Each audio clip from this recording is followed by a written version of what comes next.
What were the big animals that dinosaurs ate? During the Mesozoic Era, huge plant-eating animals weren't the only ones in charge.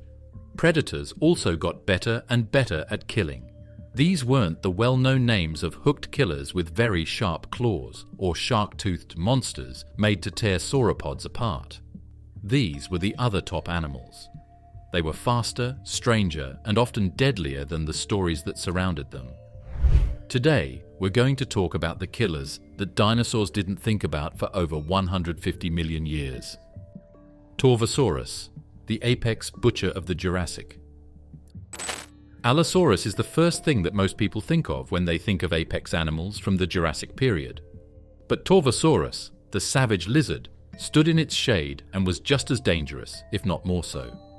This huge theropod, which was about 150 million years ago and was about 33 feet long and weighed about 2 tons, was one of the biggest hunters of the late Jurassic. It lived in North America and Europe.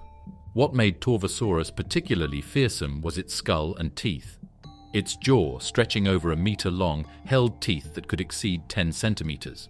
Serrated, blade-like weapons designed not to crush bone like T-Rex, but to slice through flesh with terrifying efficiency. Picture a predator that didn't just bite, but sawed through its prey, tearing open deep wounds that caused massive blood loss. Fossilized teeth marks on sauropod bones from the Morrison Formation strongly suggest Torvosaurus was capable of tackling some of the largest herbivores of its time.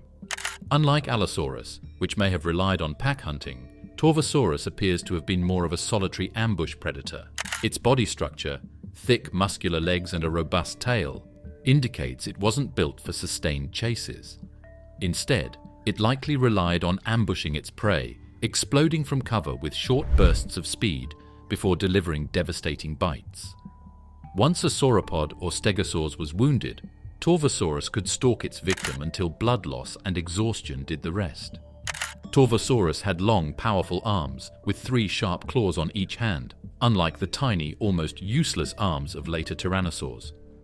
These arms were not just for display, they were functional weapons, likely used to grip prey while its jaws tore into it. Imagine being a juvenile sauropod or an unwary stegosaurus. Even if you avoided those teeth, the creature's massive claws could hook into your flesh, pulling you back into range for a killing bite. Fossil evidence suggests Torvosaurus had an exceptionally wide geographic range for its time. Its remains have been found in both North America and Europe, meaning this predator dominated vast territories. In fact, some paleontologists argue that Torvosaurus was the largest terrestrial predator in Jurassic Europe, surpassing Allosaurus in size and possibly even pushing it aside as top hunter in some regions. Another interesting thing about it is that it competes with other animals. Many fossils of the Torvosaurus have been found in the Morrison Formation, which was home to a dangerous competition of apex carnivores like Allosaurus and Ceratosaurus. Bite marks and healed wounds on these animals show that they fight over territory or kill a lot. With its huge size and powerful bite, Torvosaurus may have been the king in some areas, scaring smaller animals off their prey. But Torvosaurus wasn't invincible. Its bulky frame and ambush strategy meant it likely avoided full-grown adult sauropods unless they were weak or injured. Instead, juveniles, stegosaurs and camptosaurs may have been its preferred targets. Its slicing teeth hint at a predator designed to cause maximum tissue damage quickly, rather than wrestle struggling prey to the ground. The idea that Torvosaurus might have been a mix of a scavenger and a hunter is rather interesting. Like big cats today, it may have eaten dead animals as well as live animals when it was convenient. Torvosaurus tooth marks have been found on fossilized bones that had already been partly eaten, which suggests that it was never afraid to steal food. Seats micororum, the giant that dominated before T-Rex. For a long time before Tyrannosaurus rex became the most important animal in North America, Seats micororum was in charge. This huge predator was one of the last great carcharodontosaurs. It was almost 30 feet long and weighed over 4 tons. Charodontosaurs are shark-toothed killers that were meant to cut through flesh like a butcher's blade. Seats lived around 98 million years ago during the mid-Cretaceous, tens of millions of years before tyrannosaurs grew into apex predators. Fossil evidence shows that, at its peak, Cyats was the dominant carnivore in its ecosystem, keeping early tyrannosauroids small and forcing them into scavenger or secondary predator roles. Imagine a world where T-Rex's ancestors skulked in the shadows while this massive blade-toothed predator tore through herds of giant herbivores. What made Cyats so fearsome was its Carcharodontosaur anatomy, optimized for inflicting maximum tissue damage. Its teeth, long and serrated like steak knives, were built for slashing, not crushing. Unlike T-Rex, which relied on bone-crushing bites, Cyats attacked more like a tiger shark, delivering fast, deep cuts to weaken prey through massive blood loss. A single swipe of its jaws could rip open muscle and tendons, leaving even the largest herbivores crippled and vulnerable. Fossil evidence suggests Cyats targeted some of the largest plant eaters of its time, including early hadrosaurs and giant sauropods. Its sheer size and long, muscular legs suggest it was a high-speed ambush predator, capable of running down prey in short bursts. Once it landed the first devastating bite, it likely backed off, waiting for its wounded victim to weaken before returning for the kill. The effect Cyats had on the development of tyrannosaurs is one of the most interesting things about it.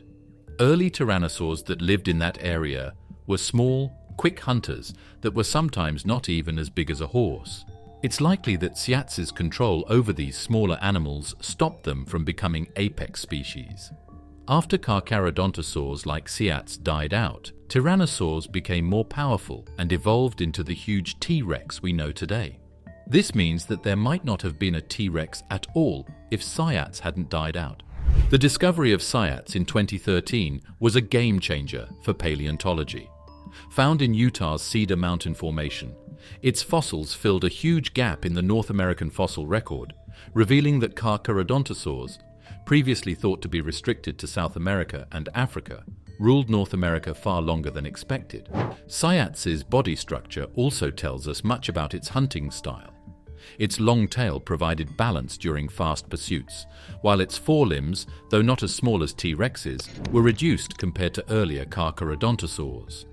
Its power came from its jaws and legs, not grappling claws. However, its size alone was intimidating. Smaller predators likely abandoned their kills at the mere sight or smell of this monster approaching. If you look at other Carcharodontosaurs, Cyats probably attacked by themselves or in small groups, not in tight packs. Its way of hunting was cruel, but it worked. Hit its prey hard, bleed it dry, and let tiredness finish the job. Hadrosaurs, which didn't have heavy armor, and even sauropods, which could be hurt by multiple cuts to the legs and flanks, would have had a terrible time with that kind of strategy. Cyats may not have been as famous as T-Rex, but in its prime, it was the true king of North America's mid-Cretaceous ecosystems. For nearly 30 million years, it dominated without rivals, shaping the course of predator evolution. Cyats went extinct, probably because of changes in the climate and the number of their prey. This left a power void that was later filled by early tyrannosaurs. But if you were a dinosaur living in North America a long time ago, it wasn't T-Rex you were afraid of. The huge predator with shark teeth was after you. It left a path of bloody kills across the ancient plains. Megaraptor, the raptor in name, the killer in reality. The name Megaraptor might make you think of a velociraptor that is much bigger than it is, but this hunter was much scarier. Megaraptor was a big, fast and well-armed animal that lived in South America in the late Cretaceous, about 70 million years ago. It was about 26 feet long and weighed close to a ton. One of the most dangerous dinosaur weapons, huge curved claws, came from a type of theropod that was not a true raptor, dromaeosaur, but a distant cousin of allosaurids and Carcharodontosaurs. The most distinctive feature of Megaraptor was its massive sickle-shaped claw, over 14 inches long, mounted on each hand. Unlike Velociraptor, which had its famous killing claw on its foot, Megaraptor wielded its claws like hooked knives, slashing and stabbing at prey in close combat.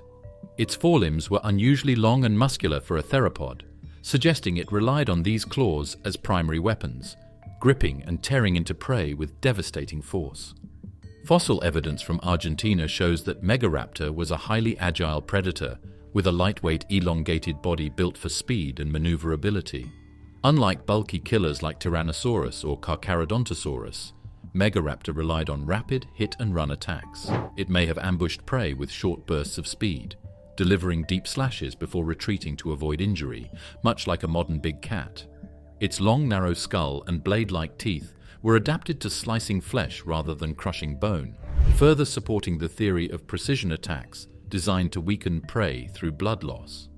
What did Megaraptor hunt?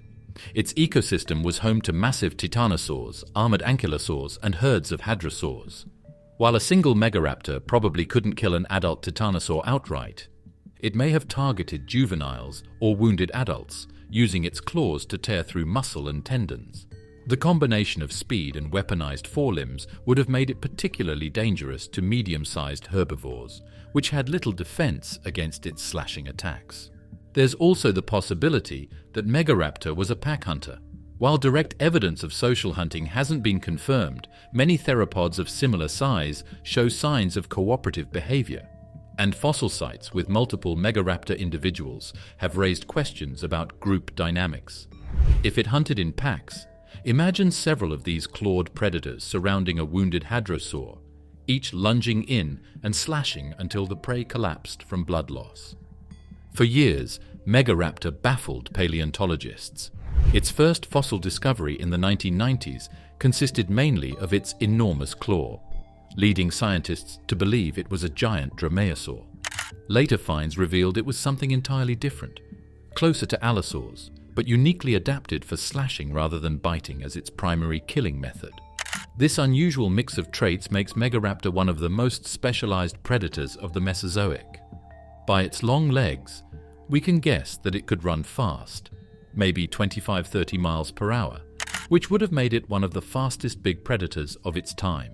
When you add in claws that look like hooks and a slicing bite, you have a hunter that not only beats its prey, but also outsmarts them by darting in and out before landing the kill.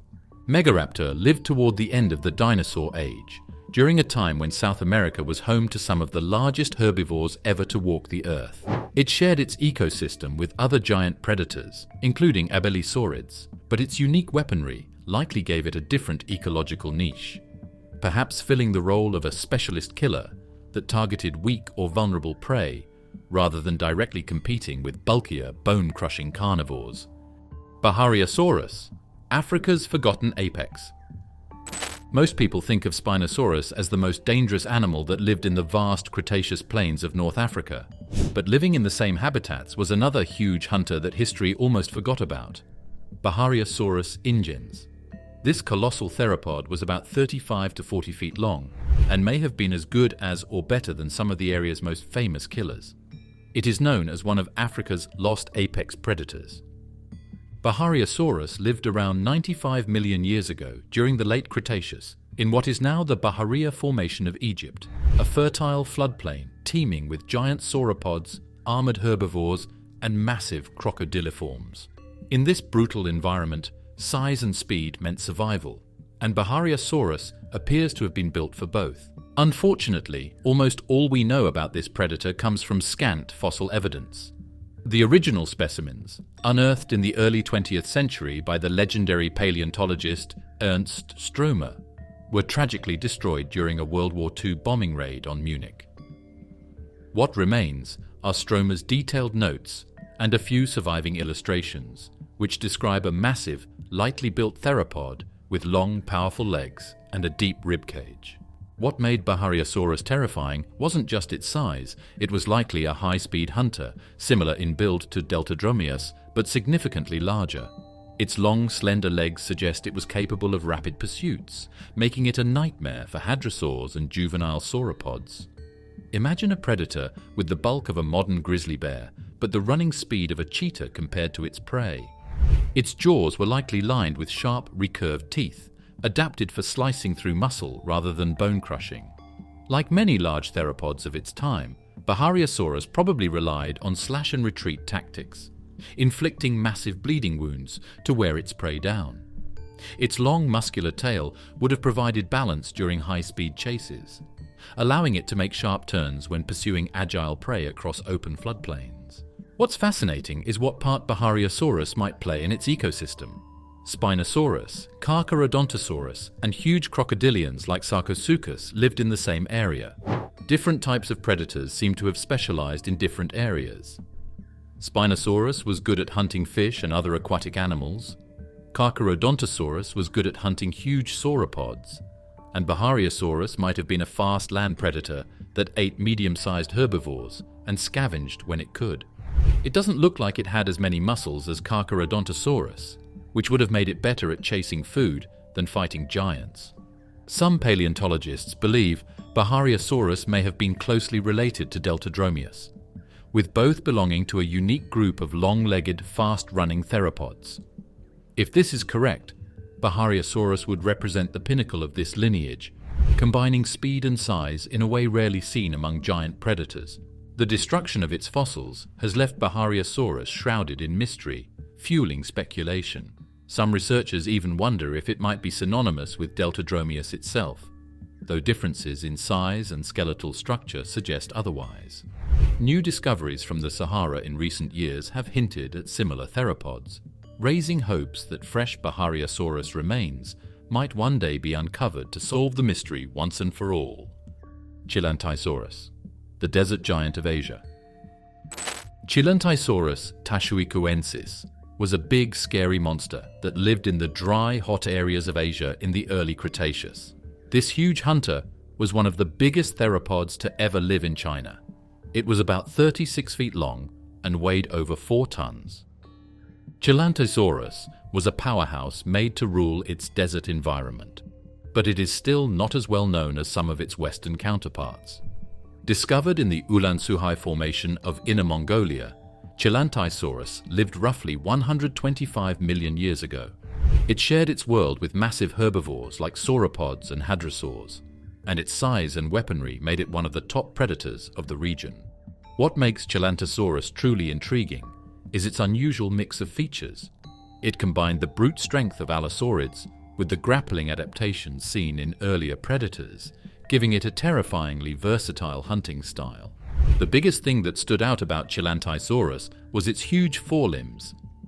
Many big theropods lost their long arms as their jaws became their main weapon, but Chilantisaurus kept its long, muscular arms with huge claws that were sometimes over 30 centimeters long.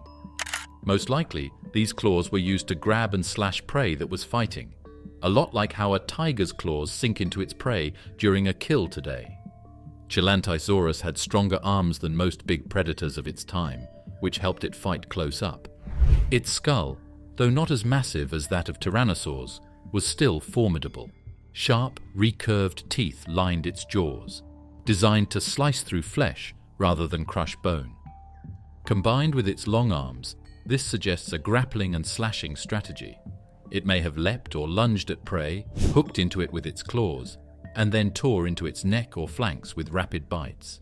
Unlike ambush-only predators, its strong legs suggest it could also pursue prey over moderate distances, making it a versatile hunter capable of both stealth attacks and active chases. Chilantisaurus's prey likely included large herbivores, especially juvenile sauropods and ornithopods. In its semi-arid environment, where resources were scarcer than in lush forested ecosystems, being able to take down a single large herbivore could mean survival for weeks. Its long arms might have been particularly effective for pulling down prey that other predators struggled with, such as armored dinosaurs. A quick slash to a hadrosaur's tendons or a devastating grip around a smaller sauropod's neck could immobilize it long enough for Chilantisaurus to deliver a fatal bite. It probably lived alone as an apex hunter, but some paleontologists think it might have hunted in pairs or small groups, especially when going after big sauropods. If these hooked giants worked together, they would have been almost impossible to stop. They could have beaten even the biggest plant eaters in their area. What's most interesting about Chilantisaurus is where it fits in the history of dinosaurs. Studies of fossils show that it might have been linked to spinosaurids, since it had similar limb structures and adaptations. If this is true, it would mean that it evolved from the same ancestor as Spinosaurus, but it was designed to live on land and hunt. Spinosaurids were good at fishing and sneaking up on prey in rivers, but but Chelantysaurus ran through the desert and hunted on land. This shows how different big theropods could be. Unfortunately, like many rare theropods, Chelantysaurus remains poorly understood due to limited fossil material. Most of what we know comes from partial skeletons, leaving many aspects of its hunting style speculative. But even with fragmentary evidence, its size, claws, and predatory adaptations clearly mark it as one of the most fearsome hunters of early Cretaceous Asia. Rajasaurus, India's horned ambush predator. In India in the late Cretaceous, there was only one dangerous animal that ruled, Rajasaurus narmadensis, whose name means the regal lizard of the Narmada. This abelisaurid theropod was India's top predator. It was about 26 feet long and weighed about 3 to 4 tons. It wasn't built for speed, but for brutal, close-range strikes. Rajasaurus was built like a live battering ram, with its strong muscles, thick skull, and distinctive horned crest. It was great for hunting by sneaking up on its prey. Rajasaurus lived roughly 67 million years ago during the Maastrichtian stage of the late Cretaceous, sharing its ecosystem with massive titanosaurs like Isis and armored herbivores.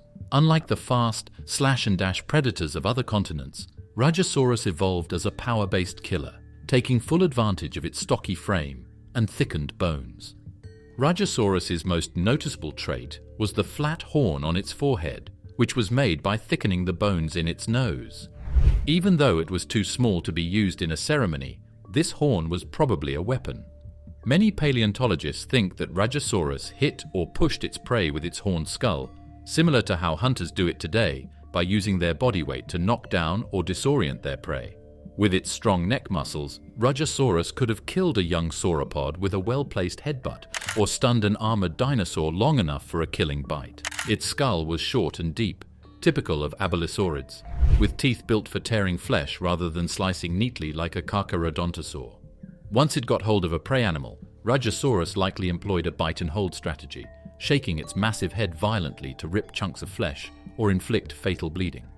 This style mirrors that of modern big cats, like lions or leopards, which overpower prey through brute force rather than surgical strikes. Rajasaurus was almost certainly an ambush predator.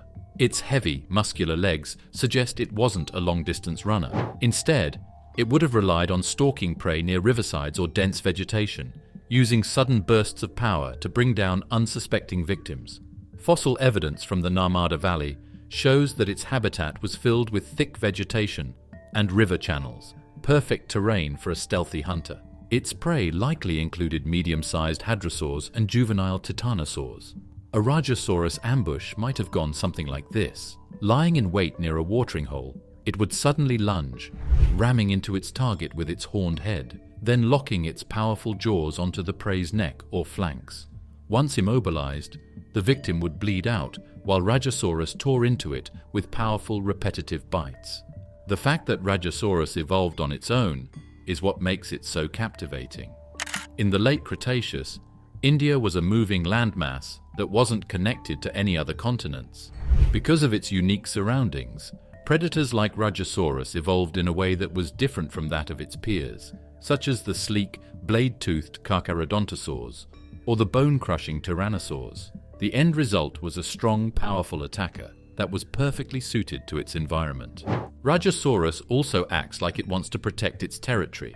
Animals in the genus Abelisaurida usually hunted alone. Rajasaurus may have used its horned head to show off in battles of control with other animals. Headbutting matches like those between modern bighorn sheep may have been common. The winner got to control the best hunting grounds. The discovery of Rajasaurus in 2003 was a milestone for Indian paleontology, confirming that large apex predators thrived on the subcontinent even in its isolated phase. Its skull and horn quickly earned it comparisons to famous predators like Carnotaurus, but Rajasaurus was bulkier and likely more aggressive in its hunting style. Eocarcharia dinops, the dawn shark of the Sahara. A very old relative of the famous Carcharodontosaurus had already taken the throne in the early Cretaceous Sahara, a long time before the famous dinosaur scared Africa. The name fierce-eyed dawn shark comes from the fact that the Eocarcharia dinops had sharp, shark-like teeth and eyes that looked forward, which is how it got its name. It was about 26 feet long, so it wasn't the biggest killer of its time, but the tools it used for hunting made it one of the smartest and most dangerous animals in its environment. Eocarcharia lived around 112 million years ago in what is now Niger, sharing its world with massive herbivores like Uranosaurus and sauropods, as well as other formidable predators. But unlike Spinosaurus or Suchomimus, which specialized in fish, Eocarcharia was a pure land hunter, targeting large terrestrial prey. Its anatomy suggests it was the ultimate slicing predator, relying on stealth and precision strikes rather than brute force. The most distinctive feature of Eocarcharia was its knife-edged teeth. Much like its larger descendant, Carcharodontosaurus, Eocarcharia had blade-like teeth with serrations similar to those of a shark, perfectly designed to cut through flesh. Instead of crushing bones, it likely used a bite-and-release strategy, delivering deep, debilitating wounds to its victims and letting blood loss finish the job. Fossil studies of similar Carcharodontosaurids show evidence of repeated slashing attacks to legs and flanks, classic tactics for wearing down massive prey. Its skull structure also reveals forward-facing orbits, giving it better depth perception than many of its contemporaries. This adaptation meant Eocarcharia had improved binocular vision, allowing it to judge distances more accurately when lunging at prey, critical for a predator that relied on targeting vulnerable spots. The nickname Dawn Shark reflects this deadly combination of slicing teeth and precision vision, marking it as one of the most calculated hunters of its age. Eocarcharia's body was lightly built compared to heavier theropods. Long, muscular legs suggest it was capable of bursts of speed, making it an effective pursuit predator. Its likely hunting method combined stealth and speed, stalking herds until the right moment, then charging in to slash tendons or muscles, crippling its victim before retreating to wait for exhaustion to set in. Its primary prey likely included juvenile sauropods and medium-sized ornithopods like Uranosaurus. In fact, bite marks on some Uranosaurus fossils are consistent with Carcharodontosaur teeth, hinting that Eocarcharia may have targeted these sail-backed herbivores regularly. Unlike the ambush-focused Rajasaurus, Eocarcharia may have been more of an active hunter, chasing prey across open floodplains. Eocarcharia was also very important in the history of how big theropods evolved. It is one of the oldest known Carcharodontosaurids. It lived between allosaurids, which were older, and the giant shark-toothed predators that ruled the mid-Cretaceous. Eocarcharia was a lot like the bigger killers that were to come. It was smaller, but just as dangerous. There would have been a lot of competition in its environment. It lived in the same area as Suchomimus, a huge spinosaurid that ate fish and may have been related to abelisaurids in the past. But while Suchomimus ruled the lakes and rivers, Eocarcharia ruled the land. They didn't have to fight directly because they were better at eating big plants than fish or dead animals. What makes Eocarcharia fascinating isn't just its role as an apex predator, it's how adapted it was for efficient, almost surgical killing. While many large theropods relied on brute strength, Eocarcharia was built to slash, retreat, and wait, a strategy that minimized risk to itself while maximizing the suffering of its prey. Deltadromeus agilis, the speed demon of the Cretaceous. While most of the animals in its environment were huge and could break bones, Deltadromeus agilis stood out as a giant that was built to move quickly. This theropod lived in the Kem beds in North Africa about 95 million years ago. It was a sleek and quick killer that showed that speed and accuracy could be just as dangerous as raw power. At an estimated 26 to 30 feet long, Deltadromeus was comparable in size to Allosaurus, but its build was astonishingly different. Instead of a bulky frame, it had long, slender legs, a lightweight skeleton, and a narrow body, all adaptations for high-speed pursuit. Its name literally means agile delta runner, hinting at its unique hunting style. Unlike ambush predators that relied on brute force, Deltadromeus was designed to chase down prey across open floodplains, making it one of the fastest large theropods of the Cretaceous. Its prey likely consisted of smaller and mid-sized herbivores, such as hadrosaurs and juvenile sauropods, while massive predators like Carcharodontosaurus and Spinosaurus focused on larger, slower targets. Deltadromeus occupied a different ecological niche. Its strategy was similar to that of modern cheetahs: select the right target, sprint to close the distance, and deliver quick disabling bites to vital areas before the prey could escape. The structure of its limbs tells us a lot about how it hunted. Deltadromeus had exceptionally elongated tibiae and metatarsals, proportions almost unheard of in theropods its size. These adaptations gave it a long stride and excellent running efficiency. Paleontologists estimate that, for its size, it might have been among the fastest large carnivorous dinosaurs ever, possibly reaching speeds of 25–30 miles per hour, rivaling even smaller dromaeosaurs over short distances. But speed wasn't its only weapon. Though not as heavily built as tyrannosaurs, Deltadromeus possessed a long, flexible neck and sharp, blade-like teeth suited for slashing flesh. Instead of delivering a single bone-crushing death bite, it likely used multiple rapid bites to inflict deep cuts, wearing down its prey through blood loss. Its narrow, aerodynamic skull also hints at a lighter build, optimized for fast head movements, perfect for striking quickly at a running target. Its forelimbs remain a subject of debate, as only partial fossils have been recovered. However, based on related theropods, it may have had moderately long arms with claws capable of gripping prey briefly during an attack. Combined with its speed, this made Deltadromeus deadly in pursuit, especially against smaller, nimble herbivores that larger, slower predators couldn't catch. Others of its kind, like Spinosaurus and Carcharodontosaurus, lived in the same environment as Deltadromeus, but it probably did better by focusing on food that these giants didn't bother with, instead of going up against them directly. Spinosaurus ran rivers and Carcharodontosaurus sauropod herds, but Deltadromeus hunted on open fields, using its better agility to catch food that moved quickly. All three of these top animals were able to live together in the same area because their ecological jobs were split up. There's also a chance that Deltadromeus sometimes looked for food. Its speed would have made it a great opportunist, able to quickly sneak up on slower hunters and steal their kills. According to fossils, it had strong muscular legs that could both run fast and perform powerful kicks. This could have helped it defend itself or fight other animals for food scraps. Deltadromeus is still poorly understood due to incomplete fossils. The original remains, described in 1996, include parts of the pelvis, legs, and vertebrae, leaving much of its appearance speculative. Some paleontologists even wonder if it might be closely related to Bahariosaurus, with the two possibly representing the same species at different growth stages. No matter how its classification puzzles are solved, Deltadromeus shows a new way of hunting during the Cretaceous. Some of the most powerful predators of its time were very strong, but this sleek hunter evolved to be fast, agile, and accurate, making it one of the most skilled theropods of its time. Oxalia quilombensis, Brazil's Spinosaur assassin. In the late Cretaceous river systems of Brazil, Oxalia quilombensis was the most powerful hunter of all the spinosaurs.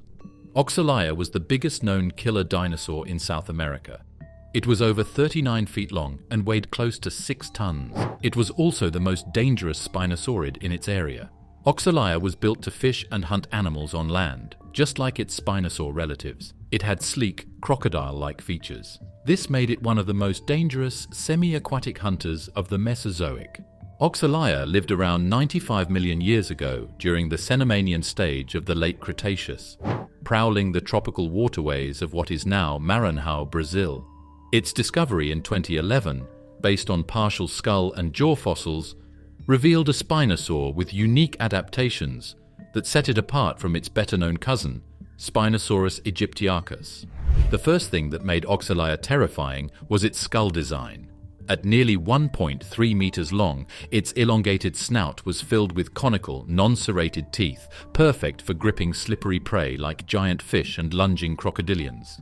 But Oxalia's teeth were more robust than typical piscivorous theropods, suggesting it could also clamp down on larger, struggling prey, including small to medium-sized dinosaurs that ventured too close to the water's edge. Its jaw structure indicates a powerful bite force compared to most spinosaurs, reinforced for gripping rather than slicing. Fossil evidence also shows it had secondary tooth replacement, meaning its teeth could regrow multiple times, a crucial adaptation for a predator that bit into struggling animals constantly, risking tooth breakage. Like other spinosaurids, Oxalia likely spent much of its life near rivers, lagoons, and coastal estuaries. But while Spinosaurus evolved towards a more aquatic lifestyle with a sail-like back and possibly webbed feet, Oxalia seems to have been more of a shoreline ambush predator. Its robust jaw and strong legs suggest it could hunt effectively on land, lunging at prey with the same explosive force modern crocodiles use when striking from riverbanks. Its prey would have included enormous coelacanth fish, turtles, and crocodile-like reptiles, but there's strong evidence it opportunistically hunted dinosaurs as well. Picture a young hadrosaur or a small abelisaurid cautiously drinking from a riverbank, then suddenly being yanked into the water by Oxalia's powerful jaws, dragged under, and drowned before being torn apart. Oxalia had to deal with other big animals in its environment, like abelisaurids and smaller spinosaurids. But because it was so big, it probably beat these competitors. Being able to live in both water and land gave it a unique advantage. It could find food in both, while other big animals could only hunt on land. Oxalia was even more dangerous because it could be used for sneaky hunts. Like modern crocodiles, it may have sneaked up on groups of herbivorous dinosaurs near drinking holes and attacked with a quick burst of speed before running away to deeper water. Its long tail and strong legs give the impression that it could move quickly through small rivers. This made it a dangerous predator for animals that didn't realize how fast it could move in water. Oxalia's discovery also highlights how South America evolved its own unique apex predators after it split from Africa. While Spinosaurus dominated African waterways, Oxalia filled the same niche in South America, becoming the region's largest known predator. Its reign likely went unchallenged until its extinction, possibly due to climate changes that affected its watery hunting grounds. Australovenator winternensis, Australia's deadliest hunter. The Australovenator winternensis, which was named Banjo after the famous Australian author Banjo Paterson, was anything but artistic. It was a lightning-fast predator that was built to kill. This 20-foot-long megaraptorid ruled the ancient plains of what is now Queensland, Australia. It lived around 95 million years ago, in the Middle Cretaceous period. It was smaller than some of the world's biggest predators, but its speed, agility, and very sharp weapons made it the greatest hunter ever found in Australia. Australovenator belonged to the megaraptorid family, a group of theropods characterized by their oversized claws and lightly built bodies. What set Banjo apart was its precision hunting anatomy. Fossil evidence reveals it had extremely long arms tipped with massive sickle-shaped claws, some measuring up to 25 centimeters, 10 inches. These claws weren't just for show, they were the perfect tools for grappling and slashing, functioning almost like a set of hooked daggers. Unlike the bone-crushing jaws of a tyrannosaur, Australovenator relied heavily on its forelimbs to grab and restrain prey, delivering repeated wounds until its victim collapsed from blood loss. The structure of its arms and wrists is one of the best preserved among large theropods. Studies of its fossils show an incredible range of motion, allowing its claws to be drawn inward for a powerful grip or swung outward for slashing attacks. In modern terms, think of a tiger's killing strategy, leaping onto its prey, sinking in its claws, and then biting the neck. Australovenator may have used a similar tactic, pouncing on hadrosaurs or juvenile sauropods and holding them down with its muscular forelimbs while delivering fatal bites. Its jaws, while not as strong as those of larger predators, were still deadly. Its teeth were finely serrated and built for slicing through flesh, suggesting a hit-and-retreat hunting style. Fossilized bite marks on herbivore bones from the same formation suggest repeated slicing attacks. Australovenator likely targeted soft tissue, weakening prey over time rather than attempting a single overpowering kill. Australovenator's most frightening advantage, however, was its speed. Its long, slender legs and lightweight build indicate it was among the fastest large predators of the Cretaceous, likely capable of sprinting at speeds of 25 to 30 miles per hour. This made it perfect for chasing down smaller, quick-footed prey like ornithopods, which would have been easy targets in open plains. Its strong legs and long tail also suggest high maneuverability, allowing it to weave between trees or rocks while in pursuit. Paleontologists believe Australovenator hunted primarily in semi-arid floodplains, stalking herds of herbivorous dinosaurs near rivers and lakes. Its prey likely included Mutaburosaurus, a medium-sized herbivore common in the region, as well as juvenile sauropods. Whether it hunted alone or in packs is still debated, but given its close relatives, there's a possibility that Australovenator occasionally cooperated with others, especially when tackling larger prey. The discovery of Australovenator in 2006 near Winton, Queensland, was a breakthrough for Australian paleontology. Until then, Australia was considered a backwater in terms of large theropod diversity. Banjo proved otherwise, showing that Australia had evolved its own unique predators, specialized, agile killers adapted to a harsh and open landscape. Australovenator has healed wounds that suggest it has been in fierce fights, possibly with other predators or while taming big animals. Its relatively light skeleton also suggests that it may have had a scavenge side. Its speed would have made it a good opportunist that could steal kills from slower rivals. Even though Australovenator was not as big as Allosaurus or Giganotosaurus, it may have been more dangerous for animals smaller than sauropods. As a hunter, it would hide, slash and bleed, so even medium-sized dinosaurs didn't stand a chance once those claws got to them. Herbivores in ancient Australia didn't see Banjo as just another predator. They saw it as a ruthless, well-thought-out killer that could strike with the speed of a big cat and the power of a raptor on steroids. Neovenator, the scarred survivor of violent hunts. On the windswept floodplains of Europe in the early Cretaceous, Neovenator celerii, the new hunter, tracked its food. Neovenator was about 25 feet long and weighed about 1.5 tons. It wasn't the biggest theropod of its time, but it was one of the most specialized and dangerous. The fossils show that it lived a life of brutal hunting, as the cuts found on its body suggest that it survived many violent fights.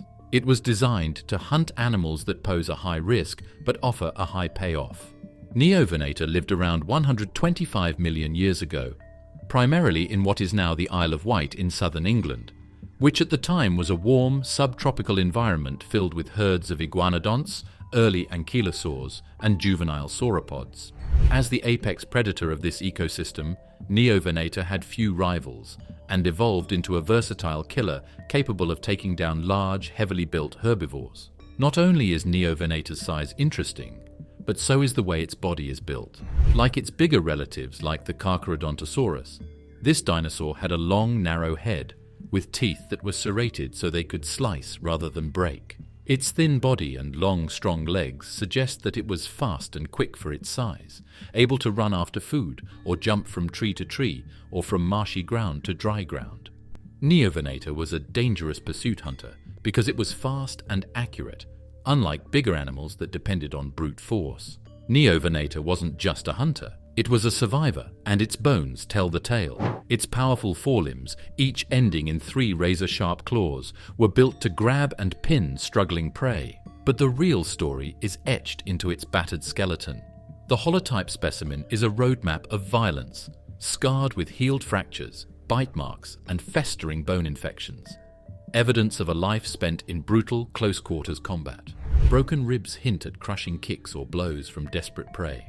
Fractured arms and fingers show it wrestled with thrashing herbivores, refusing to let go even as bones cracked. And its infected tailbones, likely the result of a punishing strike from an armored dinosaur's club or a tail spike. Every injury is proof that Neovenator lived and fought on the edge of survival. These scars confirm that Neovenator hunted dangerous, well-defended prey, not just weak or injured animals. Its willingness to take risks sets it apart from other theropods that might have preferred safer targets. Its primary prey likely included Iguanodon, a bulky herbivore with strong limbs and thumb spikes, and early ankylosaurs with heavy armor. Hunting such animals required strategy. Neovenator may have used its speed to deliver rapid slashing bites to the legs or flanks, weakening its prey before moving in for the kill. Its lightweight build meant it couldn't afford a drawn-out wrestling match, so it relied on quick, calculated attacks. Neovenator may have also hunted with partners or small groups, especially when going after bigger animals. There is no clear proof of pack behavior, but its close cousins, such as Mapusaurus and other allosaurids, are thought to have hunted together at least sometimes. If it's true, a small group of neovenators could have bothered and tired out a big ruminant before killing it. Neovenator's changes to its senses are another interesting thing about it. CT scans of its head showed that it has big olfactory bulbs, which means it has a strong sense of smell that helps it both hunt live animals and find food. It may have been able to tell when an animal was hurt or dying from a long way away, which gave it an edge over other hunters in its area. Despite being a fierce hunter, Neovenator was not invincible. Its many injuries suggest a life of constant danger, not only from prey, but possibly from fights with its own kind over territory or carcasses. Deep bite marks on its bones hint at violent confrontations, possibly with rival neovenators or other predators in the region. Neovenator's fossils are among the best preserved large theropod remains in Europe, making it crucial for understanding predator behavior in early Cretaceous ecosystems. Its injury patterns show a level of survival resilience rarely seen in dinosaurs, suggesting it was a determined, relentless hunter that kept fighting even after sustaining severe wounds. Saurophaganax, the Jurassic's lizard-eating king. The Jurassic time had its own king or queen, Saurophaganax maximus. This was before the rule of the Cretaceous titans like Tyrannosaurus and Giganotosaurus. It lived up to its name, which means lizard-eating king. This huge allosaurid was one of the biggest hunters in the Jurassic period. It was about 39 to 43 feet long and weighed about 3 tons, making it even bigger than the famous Torvosaurus. Saurophaganax lived around 150 million years ago during the late Jurassic, stalking the floodplains and forests of what is now Oklahoma and New Mexico. Its environment was filled with giant sauropods like Apatosaurus, Camarasaurus, and Diplodocus, making it the perfect killing ground for a predator of its size. Saurophaganax looked similar to its close relative Allosaurus, but its larger size and certain skeletal adaptations suggest it played a very different role in the ecosystem. Allosaurus averaged 28 feet in length, whereas Saurophaganax was significantly bigger and more robust, earning it the title of the top predator of the Morrison Formation's southern range. The secret to its hunting success lay in its flexible killing strategy. Unlike the bone-crushing tyrannosaurs of the Cretaceous, Saurophaganax used the slash-and-bleed technique characteristic of allosaurids. Its teeth were blade-like and laterally compressed, ideal for slicing through flesh. Instead of trying to overpower a massive sauropod in one go, it would deliver multiple rapid bites to soft tissue areas, necks, flanks, and tails, then retreat, letting the prey weaken from blood loss before returning to finish the job. Its strong neck muscles and flexible skull joints allowed it to perform the famous hatchet attack, where it would swing its head downward like an axe, driving its teeth deep into its victim's flesh. Fossil evidence from sauropod bones in the Morrison Formation shows parallel slash marks, consistent with such attacks, many of which have been attributed to large allosaurids like Saurophaganax. Its forelimbs were also formidable, equipped with large hooked claws that could grip and hold struggling prey. Though not as long as the arms of Torvosaurus, they were still muscular enough to help pin down medium-sized herbivores, such as stegosaurs, which were also abundant in its habitat. The Saurophaganax may have had a special place in its environment because it hunted bigger animals that smaller animals couldn't catch. Allosaurus probably ate young sauropods and medium-sized herbivores. Saurophaganax, on the other hand, could take on bigger, more dangerous animals because it was so big and strong. It may have even been in competition with Torvosaurus, which also lived in the area. Based on where fossils are found, it looks like the two giants may have shared the same lands. However, Saurophaganax was probably the better hunter in places where their ranges crossed.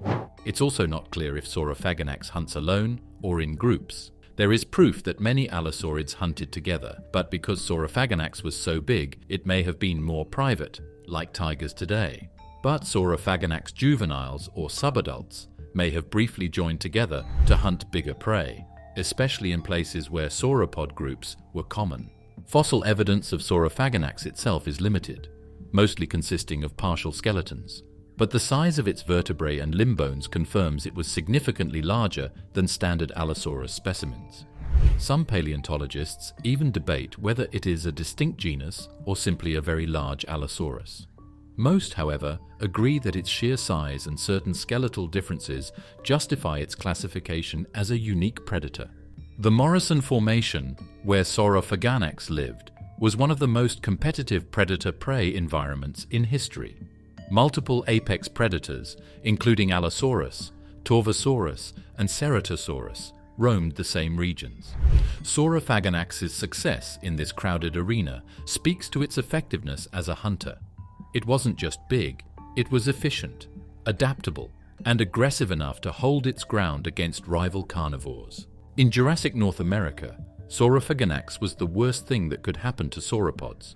If this animal ambushed you, you would get deep bleeding cuts and be chased non-stop until you were worn out. That thing had teeth that were sharp enough to cut through thick hide and jaws that were strong enough to break smaller bones.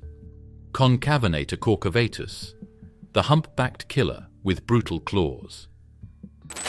In the early Cretaceous fields of what is now Spain, there lived a strange predator called Concavinator corcovatus. It was a medium-sized allosauroid with a strange hump-like structure on its back and claws that were made for close fighting.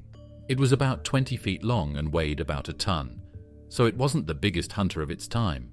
But because of its strange shape and the fact that it probably hunted in groups, it was one of the most dangerous killers in Europe. Concavinator lived around 130 million years ago in a warm, semi-arid environment populated by iguanodonts, early ornithopods, and armored herbivores. Its most distinctive feature was the tall, triangular neural spines on two of its vertebrae, forming a short hump in front of its hips. The purpose of this hump remains debated. Some paleontologists suggest it was for storing fat like a camel, allowing survival in dry seasons. Others believe it served as display or intimidation, signaling health and dominance to rivals. Either way, this unique structure sets it apart from every other predator in its ecosystem. While its hump grabs attention, Concavinator's forelimbs and claws were its true weapons. Fossil analysis shows robust arms with sharp, curved claws designed for slashing and gripping prey. Interestingly, the fossil also preserved quill knobs on its forearms, tiny bumps where feathers may have attached. This discovery was groundbreaking, as it suggested that some large carnivorous dinosaurs had primitive feathers, possibly used for display, mating rituals, or even aiding in stability during hunts. Concavinator's teeth were sharp and recurved, perfect for slicing flesh, and its skull showed adaptations for strong neck muscles, giving it a powerful downward hatchet-style bite, similar to its larger allosauroid relatives. However, unlike the giant Saurophaganax, Concavinator was built for agility rather than brute force. Its long, slender legs and lightweight frame indicate it could sprint after smaller prey, while its claws made it effective at wrestling down animals once caught. The most scary thing about Concavinator was that it probably planned to attack from behind. It would have been easy to hide because it was in an area with spots of greenery and rocky outcrops. Concavinator may have stooped low and broken up its shape with its feathered arms, before suddenly charging forward at a very high speed. It could hook its strong front legs onto a target and quickly bite soft flesh once it was close enough. It most likely ate medium-sized animals like iguanodonts and young sauropods. Unlike some predators that only used their jaws, the Concavinator's claws gave it a huge edge when grappling prey that was fighting, making it impossible for the prey to get away after the first hit. If this animal's hump really did store fat, it would be able to go longer without eating, giving it more time to wait for the perfect time to hunt.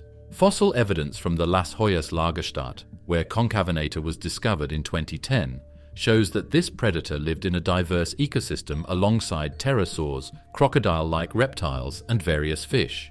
Its semi-arid seasonal environment would have demanded adaptability, and Concavinator's combination of speed, strength, and endurance suggests it was a versatile hunter. The presence of quill knobs hints at another fascinating possibility: display behavior. Feathered arms could have been used to intimidate rivals, or even bluff larger predators into backing down from a kill. If Concavinator were territorial, this visual signaling might have reduced direct combat between individuals, preserving energy for hunting. In the early Cretaceous, Concavinator was clearly one of the biggest and best hunters in Europe, despite its small size. Because of its unique mix of strength, speed, and strange changes, it was a very good animal that fit in perfectly with its surroundings. The fact that it had both simple feathers and a strange bump on its back makes it an important piece in the puzzle of how early allosauroids evolved. Irritator challengeri, the opportunistic Spinosaur. Irritator challengeri was a smart, adaptable hunter that lived in the humid river systems of early Cretaceous Brazil. It hunted both on land and in the water. It was a medium-sized spinosaurid that was about 26 feet long and weighed about 1 ton. It was sneaky like a crocodile and could hunt on land and in water. Irritator, unlike its giant cousin Spinosaurus, wasn't just good at eating fish. It ate anything it could get its teeth on, from big fish to dinosaurs that weren't paying attention.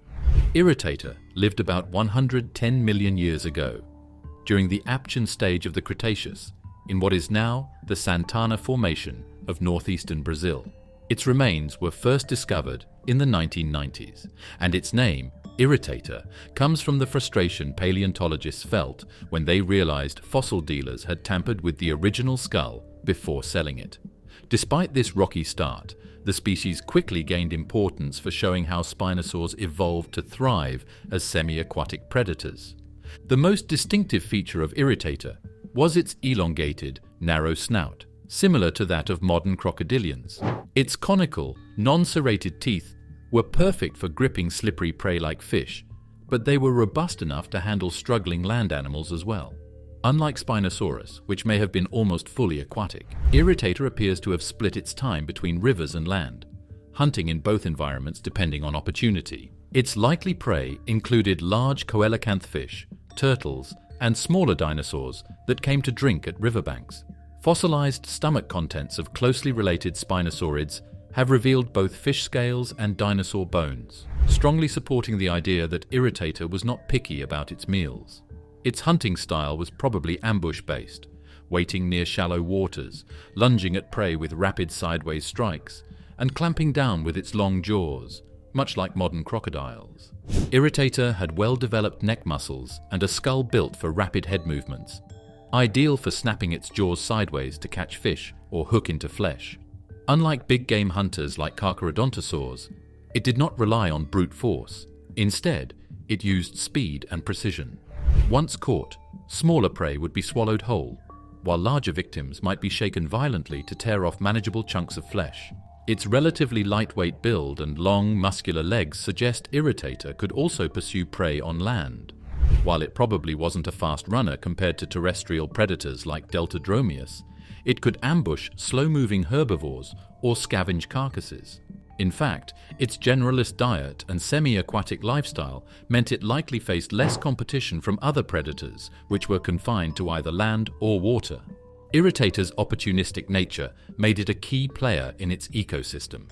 It shared its world with other large predators, including abelisaurids and early crocodiliforms. By focusing on riverbank prey and fish, Irritator avoided direct competition, carving out a unique niche as a predator that could hunt in two worlds. Its strong sense of smell and keen eyesight, suggested by its elongated skull structure, would have been crucial for locating food in murky waters or spotting carcasses to scavenge. Irritator may have been more flexible and useful than Spinosaurus, even though it was smaller. Spinosaurus only ate big fish, but Irritator could change what it ate depending on the time of year and what was easy to catch. Its ability to change with the environment probably helped it stay alive when food was scarce or the environment changed. Irritator's discovery also taught us a lot about how spinosaurs changed. It showed that early spinosaurs were flexible hunters before some of them turned into fully aquatic giants. It is a stage of change. It is still quick and flexible enough for hunting on land, but it has clear adaptations for fishing and living in water. Mapusaurus rosei, the cooperative sauropod slayer. In the early Cretaceous, a killer developed to fight the world's biggest plant eaters. It lived on the windswept plains of South America. Mapusaurus rosei, whose name means earth lizard, was a huge Carcharodontosaurid theropod that grew to be 33 to 40 feet long and weighed about 5 tons. It lived about 97 million years ago in what is now Argentina, with huge titanosaurs like the Argentinosaurus, which is over 100 feet long. Unlike most huge hunters that hunt alone, Mapusaurus may have relied on something that isn't common among theropods: hunting with other animals. Discovered in the Huinkel Formation, Mapusaurus was closely related to Giganotosaurus, another giant carcharodontosaur from South America. But what makes Mapusaurus extraordinary isn't just its size. It's the fossil evidence suggesting it hunted in groups, possibly coordinating attacks on massive sauropods that no single predator could kill alone. The first major clue lies in the bone bed where its remains were found. At least 7 individuals of different ages and sizes were discovered together, ranging from juveniles to adults. While some scientists argue this could simply represent a group that died near a water source, others believe it suggests pack or group behavior. This interpretation gains weight when considering its prey. Bringing down a colossal Argentinosaurus would have required multiple attackers working together to exhaust and bleed the giant herbivore over time. Mapusaurus's weaponry was perfectly suited for such a strategy. Like other carcharodontosaurs, it had long, blade-like teeth, resembling shark serrations, designed to slice through flesh rather than crush bone. Instead of wrestling prey to the ground, it likely relied on slash-and-retreat tactics. Picture a coordinated assault. 1 or 2 Mapusaurus slashing at an Argentinosaurus's legs and tail, while others targeted its neck or flanks, weakening it through repeated wounds until blood loss and exhaustion brought it down. Its body was built for power and persistence rather than extreme speed. Mapusaurus had a deep chest, muscular legs, and a long tail for balance, allowing it to deliver strong, stable attacks while maneuvering around massive prey. Though not as fast as smaller predators, it didn't need to sprint. Its primary targets were slow-moving giants. Even though it was big, Mapusaurus seems to have had lighter bones than Giganotosaurus. It's possible that its lighter build gave it a little more energy and agility, which helped it on long group hunts where endurance was more important than strength. This idea fits with what we know about other carcharodontosaurids, like Allosaurus and Acrocanthosaurus, which act like they might have been hunting together as a pack. But if Mapusaurus really did hunt in groups, it would be one of the most advanced cases of big theropods working together to catch prey, almost like a pride of lions working together to kill an elephant.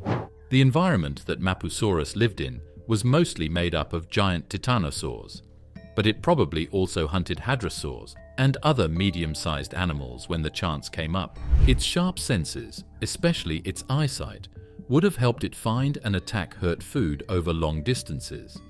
Even though its long legs aren't made for running, they suggest that it could keep moving steadily, possibly following weak prey for hours or even days before hitting again.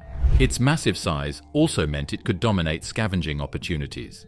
Smaller predators, or even other Mapusaurus individuals, would have been forced to wait their turn once a dominant adult claimed a carcass.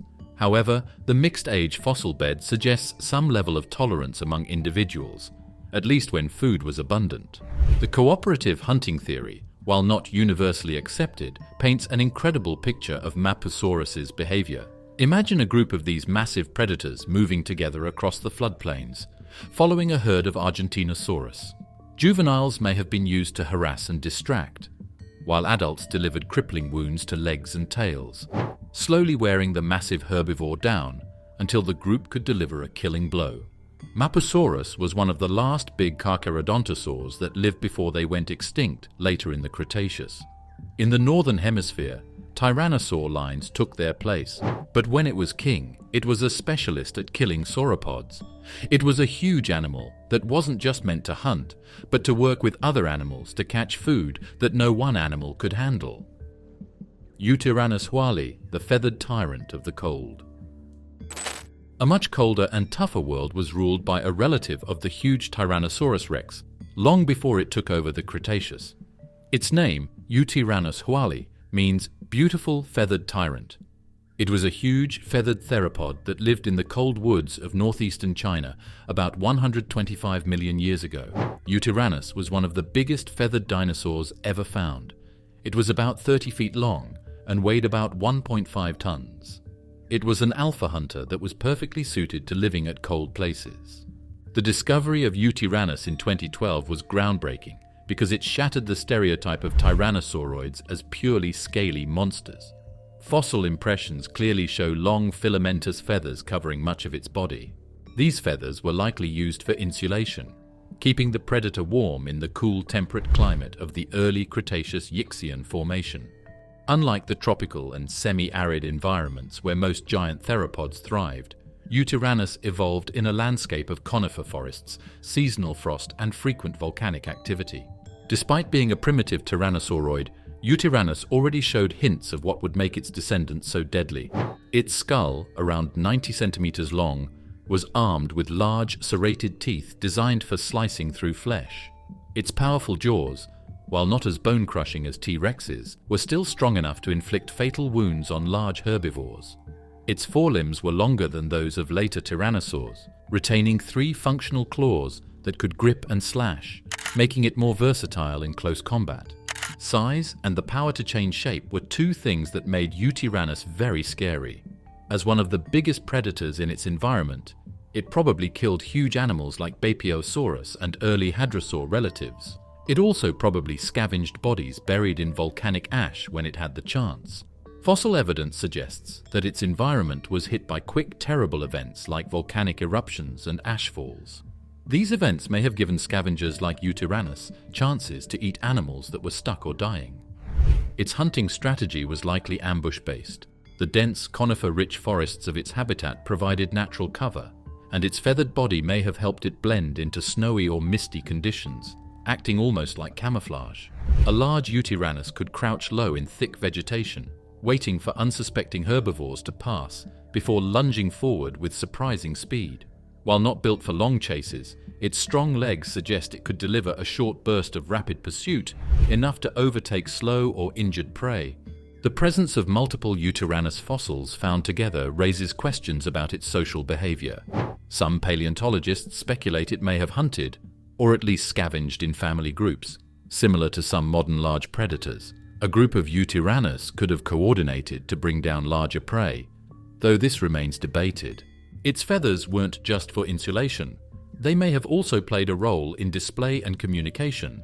The name Huali, meaning beautiful, reflects the likelihood that its feathers were visually striking.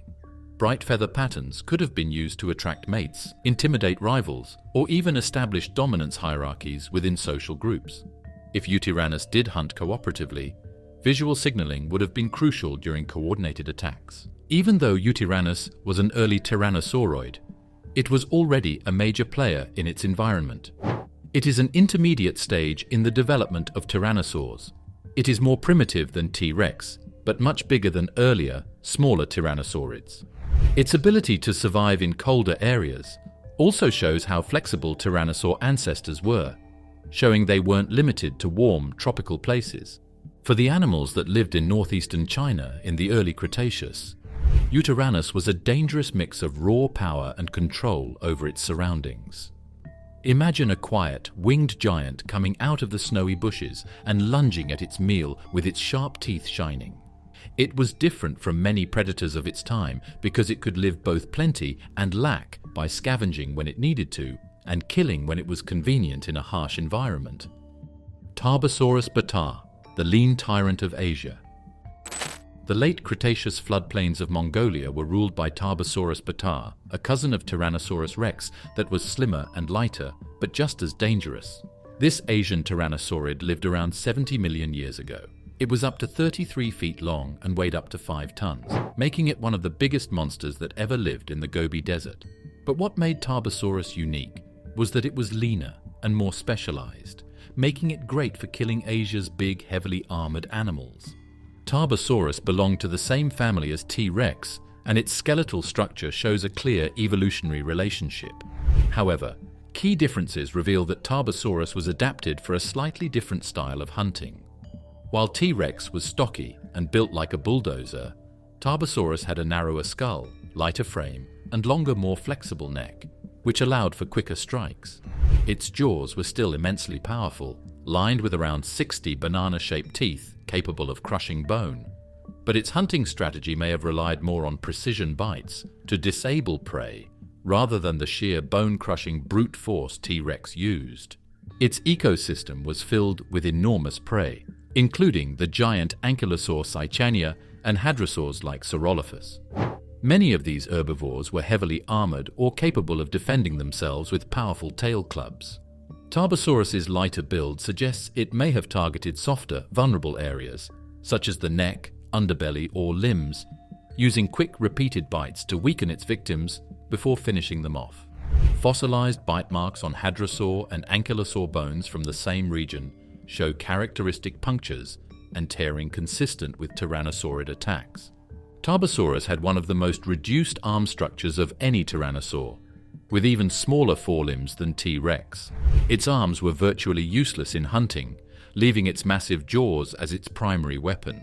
This extreme reliance on its head is reflected in its robust skull, reinforced to withstand repeated, high-impact bites. Tarbosaurus's sensory adaptations also made it a deadly hunter. Like T. rex, it had excellent forward-facing vision for depth perception, but its narrower skull suggests it may have had slightly less binocular overlap, trading some stereoscopic vision for a stronger bite and better skull mobility.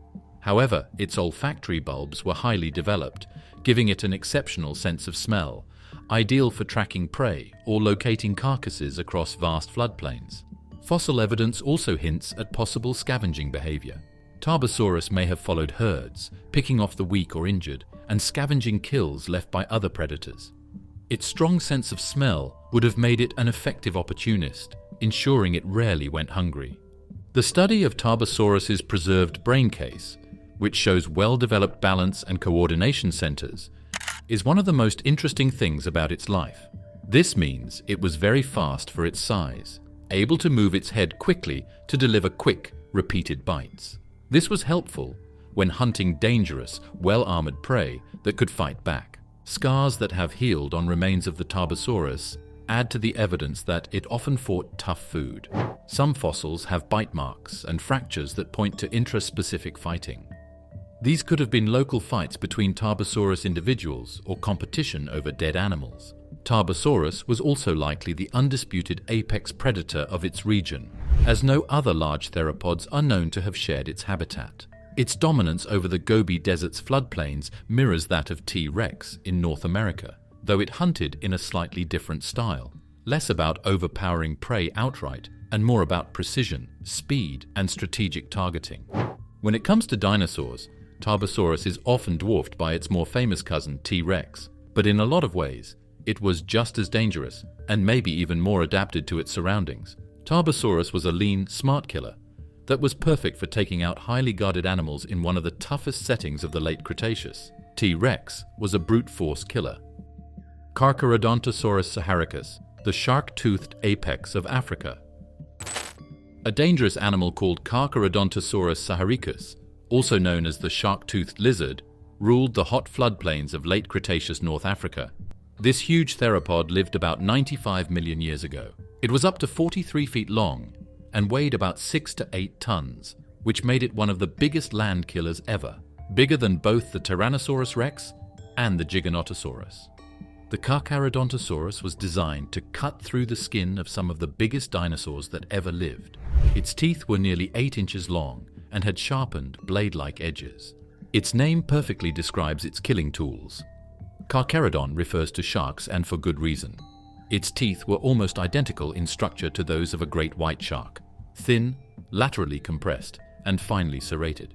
Unlike T. rex's bone-crushing, banana-shaped teeth, Carcharodontosaurus was a flesh-slicing specialist. One bite from this predator could open gaping wounds, severing muscles and tendons in seconds. It hunted using the slash-and-bleed technique, delivering multiple devastating bites before retreating, waiting for its massive prey to collapse from blood loss. Carcharodontosaurus shared its ecosystem with some of the largest herbivores ever discovered, including Paralitodon, a titanosaur estimated to weigh over 70 tons, and the massive Iguanodont Uranosaurus. Its size and cutting weaponry made it the perfect predator for tackling these giants. It likely targeted vulnerable spots, necks, underbellies, and tails, inflicting crippling injuries before finishing the kill. Fossilized bones from herbivores in the same formation show deep slash marks consistent with Carcharodontosaurid teeth, supporting this predatory style. What made Carcharodontosaurus even more fearsome was its powerful skull and jaw muscles. At over 5 feet long, its skull was among the largest of any theropod, allowing it to deliver strong, repeated bites while maintaining a firm grip on struggling prey. Combined with its muscular neck, it could violently shake its head to tear off huge chunks of flesh, much like modern Komodo dragons or big cats. Its body was built for power and endurance, with a deep ribcage and strong legs that could carry its massive weight across vast floodplains. Though not as fast as lighter predators like Deltadromeus, it didn't need to sprint. Its prey was typically slower, massive herbivores. That said, its relatively long legs suggest it could manage short bursts of speed to chase or ambush fleeing targets. Carcharodontosaurus was not the only apex predator in its environment, making its dominance even more impressive. It shared its territory with Spinosaurus aegyptiacus and Bahariosaurus. While Spinosaurus specialized in aquatic hunting and fish, and Bahariosaurus likely targeted smaller terrestrial prey, Carcharodontosaurus controlled the land-based giant game. Its sheer size and aggressive predatory style would have placed it at the top of the terrestrial food chain, with even other predators giving way to it at carcasses. But there were risks to being a top hunter. Fossil records show that Carcharodontosaurus had wounds, such as healed bite marks from fights with other dinosaurs over territory or mates. Like modern lions or bears, these fights were probably very violent and left scars on those who survived. How Carcharodontosaurus changed its environment is an interesting thing to learn about it. As a predator of huge herbivores, it helped keep population sizes in check and kept the ecosystem in order. Many animals, from smaller theropods to extinct crocodiles, probably ate its bones and other parts of its body. As the main hunter in Cretaceous North Africa, Carcharodontosaurus was very important in this way. Tragically, its reign ended when drastic climate changes transformed its lush, floodplain environment into harsher, drier conditions. These environmental shifts likely disrupted herbivore populations, starving even apex predators like Carcharodontosaurus into extinction. During its peak, Carcharodontosaurus was a true giant among killers. Imagine a predator as long as a bus, moving deliberately across a floodplain, its shark-like teeth glinting in the sun as it lunged at a titanosaur's flank. Few animals on Earth, then or now, were as perfectly engineered to tear apart such massive prey. Do you think these killers were scarier than the famous T-Rex? From shark-toothed meat slicers to hooked killers and pack-hunting sauropod killers, the Mesozoic was full of dangerous animals that we never thought existed. Which of these dinosaurs do you think was the best hunter? Tell me in the comments, and don't forget to like and follow for more amazing prehistoric walks.